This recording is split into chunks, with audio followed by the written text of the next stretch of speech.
Gracias al CNELSE y también Isolina, no sé dónde estás ahora mismo, muchas gracias porque me has ahorrado trabajo en mi explicación, la verdad, en mi intervención. Que va a versar acerca de la situación de la lengua de signos en Euskadi, pero primero me gustaría excusar la presidenta la ausencia del presidente de Euskal Gorrak, Aitor, que no ha podido acompañarnos hoy, en el día de hoy. Y voy a intentar que se os quede grabada una idea en la cabeza a lo largo de toda mi intervención. Veis ahí mi nombre, Nayara Larracoechea, y veis ahí un montón de palabras. Bueno, lo que vamos a hablar es la situación de la lengua de signos en Euskadi. Y voy a hablar de lengua oral y lengua escrita haciendo referencia al euskera, sobre todo. Que lo sepáis durante mi intervención, que lo tengáis en cuenta. No sé si nos acompañan algunas vascas o vascos. Fenomenal, veo por ahí a gente. Espero que en la modalidad online aún haya más. Y os pido disculpas si en alguna ocasión hay vascos y vascas oyentes y sordos, pero mi intérprete va a hacer un esfuerzo por decirlas cuando toque en la ponencia. Lo primero y fundamental que quiero explicar es que ayer estuve aquí, hoy vengo de nuevo, pero en calidad de secretaria general de Euskal Gorrak. Esto que quede claro. Asumí este cargo en 2019 y lo que hemos venido persiguiendo es hacer presión lingüística y nos da la oportunidad nuestra comunidad autónoma, ya que contamos con una lengua propia minoritaria en Euskadi. Y empezamos a hacer esta incidencia en política lingüística a lo largo de un año. Después nos tocó este año tan extraño del 2020 con la pandemia y demás, pero igualmente continuamos con nuestro trabajo de presión. Recibimos financiación y si hoy estoy aquí es porque hemos recibido financiación de un departamento de política lingüística de Euskadi, del gobierno vasco. Y si podemos ver la siguiente diapositiva.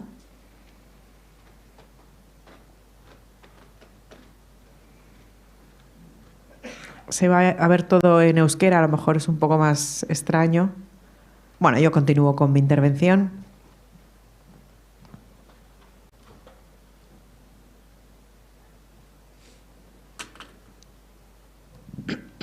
A lo mejor casi es mejor que lo veáis en imagen, mejor que signado, pero bueno, yo continúo. Quiero explicaros la situación que hemos vivido en cuanto a la presión que hemos hecho para que tengáis una idea más general. Hemos hecho sensibilización sobre la lengua de signos. Y es lo que tenemos que hacer, es necesario, conlleva muchísimo trabajo y para eso hemos hecho una campaña utilizando una frase reiterativa. Al final, la frase lo que viene a decir es la lengua de signos es nuestra lengua, pero se repite en cada uno de los materiales y acciones que desempeñamos desde Euskal Gorrak. ¿No se puede ver la imagen? Fenomenal. Vamos a la anterior, por favor. La anterior. Esa es. ¿Ves una frase en euskera que dice gure hizkuntza, zeinu hizkuntza? Si lo veis, en la parte inferior hay un logo y una frase que estamos utilizando constantemente para llegar al imaginario colectivo y que se den cuenta de que la lengua de signos es nuestra lengua. Y no estamos hablando del castellano ni del euskera, estamos hablando de la lengua de signos. Y esta es una frase que repetimos en bucle y muchas gracias desde luego al CNELSE por el apoyo que nos han prestado en este sentido porque no lo podríamos haber hecho de otra manera. No sé si conocéis el primer informe que elaboró el CNELSE en el año 2000, no quiero meter la pata, ¿14? Sí, 2014, de esta fecha data el primer informe del CNELSE sobre la situación de la lengua de signos española en el país. El nuestro es del año 2021. Incluye la comunidad lingüística, la comunidad de profesionales y evidentemente nosotros somos conocedores de los datos, aunque no contábamos con nada que constatase o avalase esta percepción que teníamos. Elaboramos el informe y se presenta el mismo problema que hemos venido experimentando durante los últimos años, y es que no hay datos. Nos faltan datos, cómputos de las personas sordas usuarias de la lengua de signos, y esta pregunta siempre se nos realiza. ¿Cuántas personas sordas hay? ¿Cuántas personas sordas signantes? Y en todas las reuniones que hemos venido manteniendo no hemos podido dar una respuesta a esta pregunta, ni tampoco hemos contado con datos fehacientes. Así que este estudio y este informe empieza de cero. Y hoy tengo la oportunidad, durante mi comunicación, de enseñaros los resultados del mismo. Nuestro informe, como decía, es similar al que en el año 2014 elabora el CNELSE. Primero vemos que, como ya ha explicado Isolina, que me ahorra mi trabajo en esta comunicación, hay muchísimas barreras en el ámbito educativo. En Euskadi se añade también la barrera de falta de acceso al euskera, y en la vida social y política, pero también en los medios de comunicación, en la interpretación, en la lengua de signos, en todos los ítems que vense aquí en la diapositiva, y que no recogen todos los ámbitos, sino que lo que hacemos es trasladarlo a recomendaciones. Está muy bien, estos son los datos, estas son las situaciones, pero ¿qué hacemos? Ahora que hemos realizado un diagnóstico, ¿qué pasos tenemos que llevar a cabo? ¿Qué pautas de actuación? Desde dentro conocemos la situación, pero no desde fuera. Ni las administraciones públicas ni las instituciones conocen esta situación. Entonces, lo primero que quiero decir es que estoy muy contenta porque hace un rato Carolina nos ha hablado como presidenta de la Federación de Personas Sordas de este tema de la política lingüística. Después lo ha hecho Isolina. Estoy muy contenta de que ya estemos en este camino. Es muy importante contar con las familias también, porque nos dan fuerza. Su movimiento y el nuestro tienen que ir de la mano, porque el futuro lingüístico pasa por nuestra decisión, la de las personas sordas y de todas aquellas implicadas en nuestro movimiento asociativo.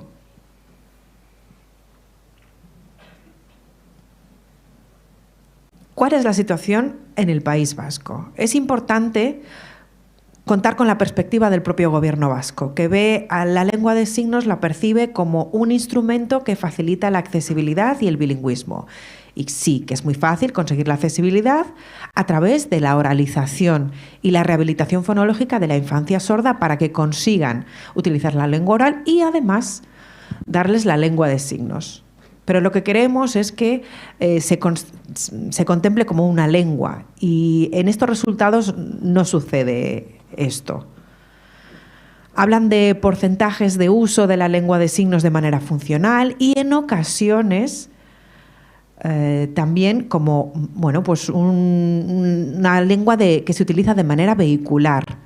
Y después otros porcentajes dicen que interactúan en lengua de signos. ¿Y esto qué significa? Que dicen buenos días en lengua de signos. Eso es interactuar, que conversan de manera profunda, que tienen una capacidad lingüística profundamente consolidada. Estos datos no se expresan.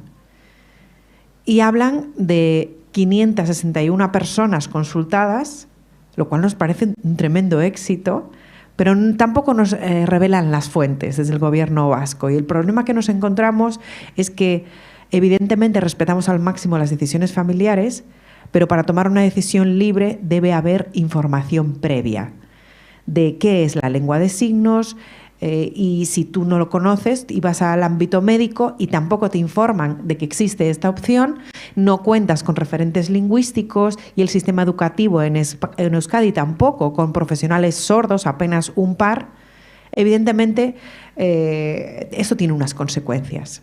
El sistema educativo en Euskadi es un poco diferente del resto del país, porque la mayoría de las escuelas son concertadas y ahí la disparidad de recursos es bastante evidente.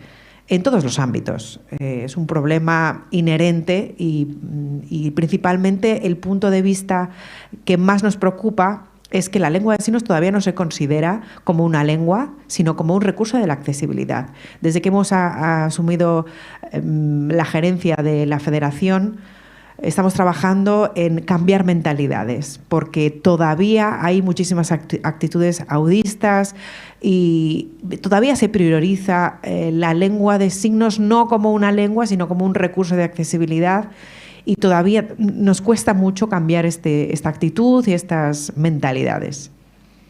En cuanto a la vida social y política en Euskadi, por un lado, si hablamos de la vida social, somos bien conscientes de que hay experiencias puntuales en las que las personas sordas podemos acceder a determinada información, pero como digo, no son constantes, no tienen continuidad en la vida cultural ni en todas las actividades de expresión artística que se pueden ofrecer. Cuando sí hay accesibilidad a través de la lengua de signos subtitulado, las personas sordas acudimos en masa. Nosotros contamos con, si pasamos de diapositiva, veréis que contamos con un par de asociaciones deportivas y culturales respectivamente. Me gustaría que viésemos la diapositiva para apoyar también en los nombres de estas dos entidades que están en euskera. Lo siento mucho, os quedáis sin conocerlas porque no se ve la diapositiva.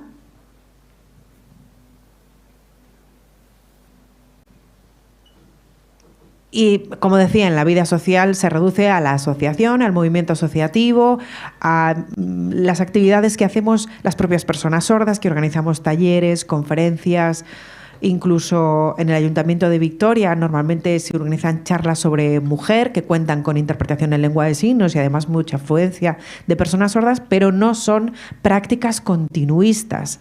Y la participación en la vida política y cultural, además de la social, de nuestra autonomía, está bastante vetada para las personas sordas. Ayer no recuerdo quién, estaban explicando que muchas veces contaban simplemente con intérpretes las actividades, pero no es suficiente. Necesitamos además expresiones culturales propias y ahí desde el movimiento asociativo estamos intentando organizar incluirnos en expresiones de patrimonio cultural oyente para que sean accesibles, pero del mismo modo también por transmitir nuestro propio patrimonio cultural como colectivo de personas sordas. Lo que estamos intentando es establecer colaboración al máximo nivel con las entidades públicas para sensibilizar acerca de este tema y vincular la lengua a la cultura, porque efectivamente son dos conceptos inseparables. El Parlamento Vasco desde el año pasado única y exclusivamente cuenta con intérpretes de lengua de signos, también las comparecencias desde el Gobierno vasco, gracias a la insistencia de nuestra entidad, han contado con intérpretes, especialmente en la pandemia, en la que hemos visto disparidad de nivel de accesibilidad en función de las autonomías. Hemos intentado que se adaptasen también a toda la documentación a la lengua de signos, lo cual ha sido bastante complicado, pero al menos hemos conseguido que cuenten con intérpretes de lengua de signos. Y evidentemente al espectro político les interesa que sus mensajes sean accesibles. En el año 2020, por primera vez, ya que nunca antes se había conseguido, durante las elecciones hubo intérpretes, aunque no subtitulado.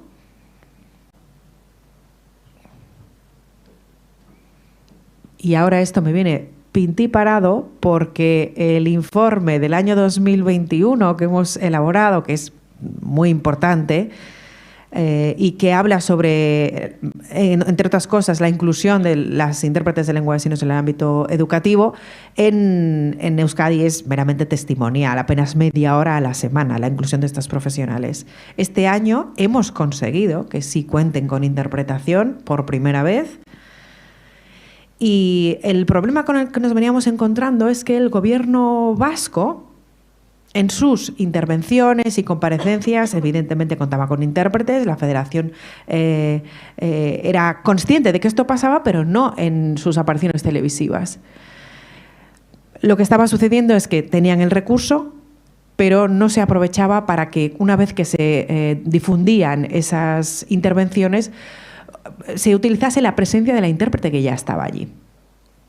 En cuanto al subtitulado, en la televisión autonómica se utiliza de manera automática un sistema de reconocimiento de voz y es de muy mala calidad, y cuando hablamos del subtitulado en euskera, bueno, pues ya os podéis imaginar que es incluso muchísimo peor. En cuanto a las redes sociales, pasa un poco lo mismo. No se cumple nuestro derecho a la información Desde luego no hay ninguna experiencia continuista. Contamos con una televisión, digámoslo así, en lengua de signos, que es Señu TV, en la que directamente se emite la información en lengua de signos. Y en cuanto a este punto de la interpretación en lengua de signos, el punto 4 creo que Leire después lo explicará más en profundidad, pero aquí coincidimos con el resto del Estado.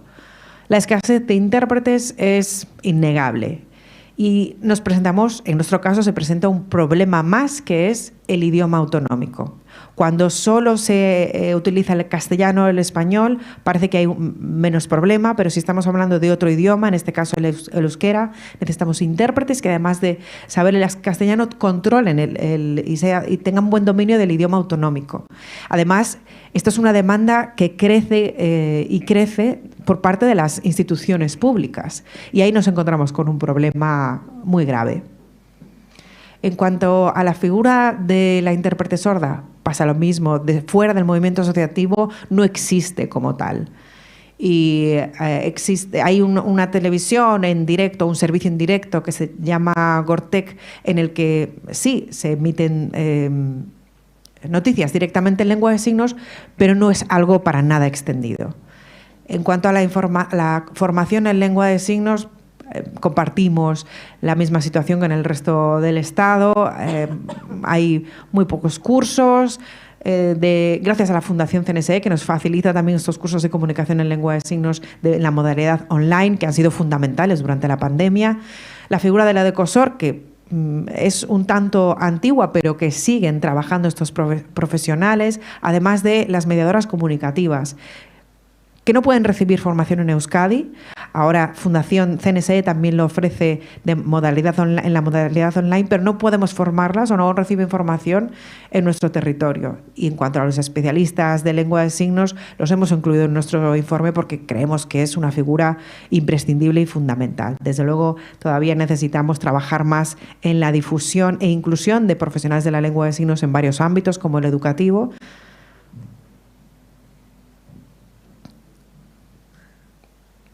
Y en cuanto a la inclusión de buenas prácticas, en este informe hemos querido incluir algunos ejemplos, como el que he comentado ya de Gortec, pero también Satevi, que sería algo similar a un servicio de atención a víctimas de malos tratos. Son servicios que pasan por la atención telefónica a nivel estatal, y en Euskadi se reproducía de la misma manera. Ahora cuentan con intérpretes porque el servicio S-Visual está incluido en este servicio para al menos dar un aspecto de accesibilidad. También el número 5, Saren Sarea, que es la plataforma del tercer sector de Euskadi. Son entidades oyentes de diferente naturaleza en toda Euskadi, que se ven representadas a través de una única plataforma, y en sus campañas, sus anuncios, siempre cuentan con intérprete de lengua de signos, y representan un ejemplo útil y replicable para otras entidades de la discapacidad que tal vez no estén todavía en este punto. Bueno, quiero cumplir mi tiempo, ya me dicen que me queda poco. Así que finalizo con unas propuestas de actuación, ya que el informe comienza con un análisis de la situación y un diagnóstico. Una vez que ya sabemos qué es lo que pasa, lo que queremos es ver cuáles serían las propuestas de actuación y qué pasos deberíamos dar a continuación. Son 24, como veis aquí, no voy a analizar cada una de ellas, pero si tenéis curiosidad, por favor, podéis hacer las preguntas que estiméis oportunas. Intentamos dar ejemplos de posibles soluciones a través de estas 24 propuestas. Algunas son de carácter más transversal y afectan a todos y cada uno de los ámbitos. Otras son más de tipo jurídico o afectan al ámbito educativo o cultural. Intentamos hacer propuestas y recomendaciones que, como digo, se pormenorizan en estas 24 que he ido analizando en el PowerPoint, pero que no me voy a detener a explicar. Puedes pasar directamente a la última diapositiva. ¿Veis la relación de todas y cada una de esas aportaciones, esas propuestas? para que las entidades sepan qué hacer para que sus comunicaciones sean más accesibles. Si tenéis cualquier pregunta, duda, bien aquí o después en espacios más informales, estoy abierta a todas vuestras propuestas. Muchas gracias.